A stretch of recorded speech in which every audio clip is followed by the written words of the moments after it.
state of mankind. How much do you know? Excerpts from How the Spectre of Communism is Ruling Our World. 92. In communist countries, the devil manipulates the law as an instrument for maintaining its rule, reinforcing its ideology, and suppressing the people. In free countries, its aim is to subvert traditional faith in the law's moral foundations, to distort the standards of good and evil, seize the powers of legislation and enforcement, thus putting demonic norms into practice. Law is closely related to politics, religion, education, and other fields. The United States has long been the mainstay of rule of law. But today, as communism extends its reach to every corner of the world, Western law cannot escape its infiltration and subversion.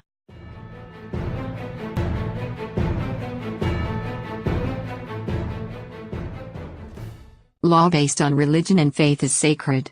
But as communist parties and their various followers around the world promoted atheism and the theory of evolution, the connection between law and God has been severed.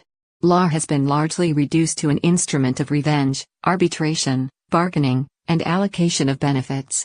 With its divine nature under siege, the spirit of the law began to shift from its role of maintaining fairness and justice to being the expression of popular notions and desires.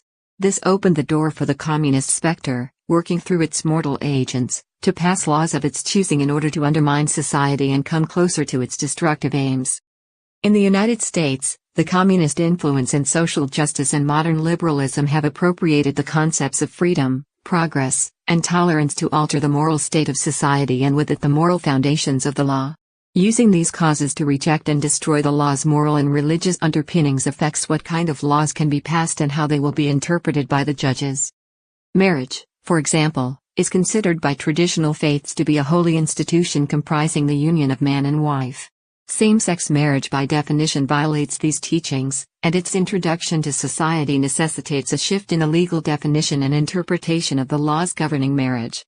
On the other hand, if the people abide by divine commandment and uphold the standards set by their faith, the moral state of society will not change, and secular law will remain stable, as it is based on the principles ordained by gods.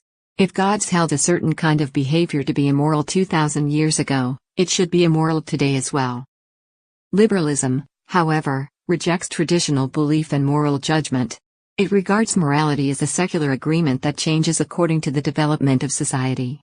Marriage, therefore, is regarded as a simple contract between two people who are willing to state their commitment to each other.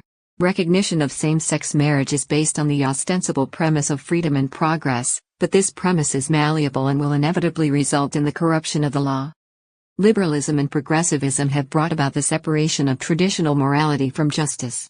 This was reflected in an abortion case that reached the Supreme Court in 1992.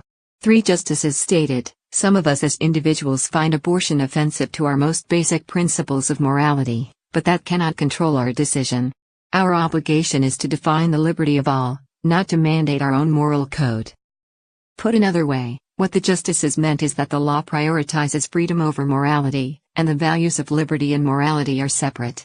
But liberty, as established by the American Founding Fathers, is a self-evident principle, that is, it is bestowed by God, or, as the Declaration of Independence puts it, the Creator.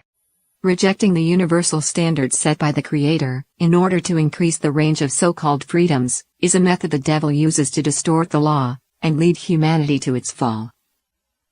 From Chapter 10, Using the Law for Evil.